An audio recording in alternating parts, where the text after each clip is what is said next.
നമസ്കാരം. ഇന്ത്യയിലെ ഇന്നത്തെ രാഷ്ട്രീയ സാഹചര്യം പരിശോധിച്ചാൽ മുൻപൊന്നുമില്ലാത്ത വിധം വലിയൊരു തർക്കത്തിലേക്കും ആശയക്കുഴപ്പത്തിലേക്കുമാണ് ഇപ്പോൾ കാര്യങ്ങൾ നീങ്ങുന്നതെന്ന് കാണാൻ സാധിക്കും.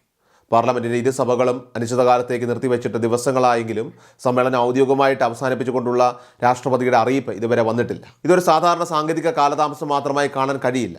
ഭരണപക്ഷത്ത് നടക്കുന്ന വലിയൊരു രാഷ്ട്രീയ നീക്കത്തിന്റെ ഭാഗമാണ് ഈ കാലതാമസമെന്നാണ് പല പ്രമുഖ രാഷ്ട്രീയ നിരീക്ഷകർ വിലയിരുത്തുന്നത്. രാജ്യത്തുണ്ടായ ശക്തമായ ജനകീയ പ്രതിഷേധങ്ങളും വിദ്യാർത്ഥികളുടെയൊക്കെ തന്നെ മുന്നേറ്റങ്ങളും കേന്ദ്ര സർക്കാരിനെ കാര്യമായി തന്നെ സമ്മർദ്ദത്തിലാക്കിയിട്ടുണ്ട്. ഇതിൻ്റെയൊക്കെ ഭാഗമായി പ്രമുഖ മന്ത്രിമാരുടെ വരെ രാജി വേണ്ടി വന്ന അവസ്ഥ BJP ഭരണത്തിന് വലിയൊരു തിരിച്ചടിയാണ് ഉണ്ടാക്കിയിരിക്കുന്നത്. കഴിഞ്ഞ കുറച്ചു കാലമായിട്ട് കേന്ദ്ര ഭരണത്തിൽ ശക്തമായിട്ട് ഉറച്ചു നിന്നിരുന്ന കേന്ദ്ര നേതൃത്വം ഇപ്പോൾ പാർലമെന്റിൽ പോലും സജീവമായിട്ട് എത്താൻ മടിക്കുന്ന ഒരു സാഹചര്യമാണ് കാണുന്നത്. വരുന്ന തെരഞ്ഞെടുപ്പുകളിലൊക്കെ തന്നെ തിരിച്ചടി നേരിടേണ്ടി വരുമോ എന്ന ഭയമാണ് ഭരണപക്ഷത്തിൻ്റെ ഇത്തരം അപ്രതീക്ഷിത പിൻവാങ്ങലുകൾക്കും സഭാ നടപടികൾ നീട്ടിക്കൊണ്ട് സെറ്റ് ചെയ്യുന്നതിനുമൊക്കെ തന്നെ പിന്നിലെ പ്രധാന കാരണമെന്ന് പ്രതിപക്ഷ നേതാക്കളൊക്കെ തന്നെ ആരോപിക്കുന്നുണ്ട്. ഭരണം എങ്ങനെയും കയ്യിൽ തന്നെ നിലനിർത്താനായിട്ട് കേന്ദ്ര സർക്കാരും ഭരണപക്ഷവും പുതിയ ചില തന്ത്രങ്ങളൊക്കെ തന്നെ മെനയുന്നുണ്ടെന്ന വാദവും ശക്തമാണ്. കാര്യങ്ങൾ തങ്ങൾക്ക് അനുകൂലമാക്കാനുള്ള ശ്രമങ്ങളാണ് അണിയറയിൽ നടക്കുന്നത് എന്നാണ് നിലവിലെ രാഷ്ട്രീയ ചർച്ചകളിൽ നിന്നുമൊക്കെ തന്നെ മനസ്സിലാക്കാൻ കഴിയുന്നത്. പ്രതിപക്ഷ നേതാവായിട്ടുള്ള രാഹുൽ ഗാന്ധി ഉൾപ്പെടെയുള്ളവർ ഉന്നയിക്കുന്ന പ്രധാന ആരോപണം മറ്റ് രാഷ്ട്രീയക്കാരുടെ പിന്തുണ ഉറപ്പാക്കി 2/3 ഭൂരിപക്ഷം തികയ്ക്കാനാണ് ഭരണപക്ഷം ശ്രമിക്കുന്നത് എന്നാണ്. ഇതുവഴി സഭയിൽ തങ്ങൾക്ക് അനുകൂലമായ അന്തരീക്ഷം ഉണ്ടാക്കിയെടുക്കാനും തുടർന്ന് മണ്ഡല പുനർനിർണ്ണയം ഒക്കെ തന്നെ സ്വന്തം താല്പര്യങ്ങൾക്കനുസരിച്ച് നടപ്പാക്കാനുമാണ് നീക്കം നടക്കുന്നത്. വരാനിരിക്കുന്ന തെരഞ്ഞെടുപ്പുകളിലൊക്കെ തന്നെ വിജയം ഉറപ്പിക്കുന്ന രീതിയിൽ മണ്ഡലങ്ങളുടെ അതിർത്തികൾ മാറ്റിയെഴുതാനും തങ്ങൾക്ക് സ്വാധീനമുള്ള മേഖലകളിലൊക്കെ തന്നെ കൂടുതൽ സീറ്റുകൾ സൃഷ്ടിക്കാനുമാണ് ഈ അണിയറ നീക്കങ്ങളൊക്കെ നടക്കുന്നതെന്നാണ് കരുതപ്പെടുന്നത്.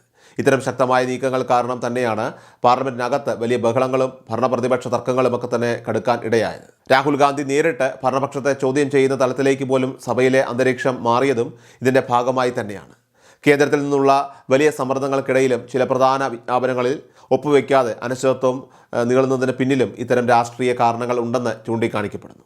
സർക്കാരിൻ്റെ ഈ നീക്കങ്ങൾക്കെതിരെ വലിയ രീതിയിലുള്ള പ്രതിഷേധങ്ങൾ ഉയർത്താനാണ് പ്രതിപക്ഷ കക്ഷികളൊക്കെ തന്നെ തീരുമാനിച്ചിരിക്കുന്നത്. ഇന്ത്യൻ യൂണിയൻ മുസ്ലിം ലീഗ് ഉൾപ്പെടെയുള്ള ഇന്ത്യ സഖ്യത്തിലെ പ്രമുഖ കക്ഷികൾ രാജ്യത്തിൻ്റെ ജനാധിപത്യ തത്വങ്ങൾ സംരക്ഷിക്കാൻ ശക്തമായ പ്രതിരോധവുമായിട്ട് മുന്നോട്ട് വരുന്നുണ്ട്. തമിഴ്നാട്ടിൽ നിന്നും കേരളത്തിൽ നിന്നുമുള്ള ലീഗ് പ്രതിനിധികളും മറ്റ് സഖ്യകക്ഷികളും ഒക്കെ തന്നെ ഭരണപക്ഷത്തിൻ്റെ ജനവിരുദ്ധ നീക്കങ്ങളെ തെരുവിലും സഭയിലും ഒരുപോലെ നേരിടാൻ ഒരുങ്ങിയിരിക്കുകയാണ്.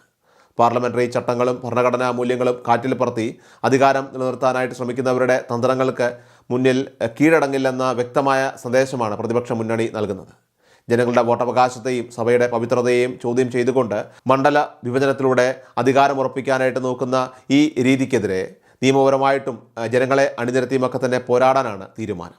സാധാരണക്കാരുടെ വോട്ടിംഗ് അവകാശങ്ങളെയും പ്രതിപക്ഷ ശക്തികളെയും ഒക്കെ തന്നെ ദുർബലപ്പെടുത്താനുള്ള നീക്കങ്ങളെ ചെറുത്തു തോൽപ്പിക്കുമെന്ന് നേതാക്കളൊക്കെ തന്നെ വ്യക്തമാക്കുന്നു. ഏതായാലും വരും ദിവസങ്ങളിൽ ഈ വിഷയവുമായി ബന്ധപ്പെട്ട് വലിയ നിയമ പോരാട്ടങ്ങൾക്കും ജനകീയ പ്രതിഷേധങ്ങൾക്കും രാജ്യം സാക്ഷ്യം വഹിക്കും എന്ന കാര്യത്തിൽ സംശയമില്ല.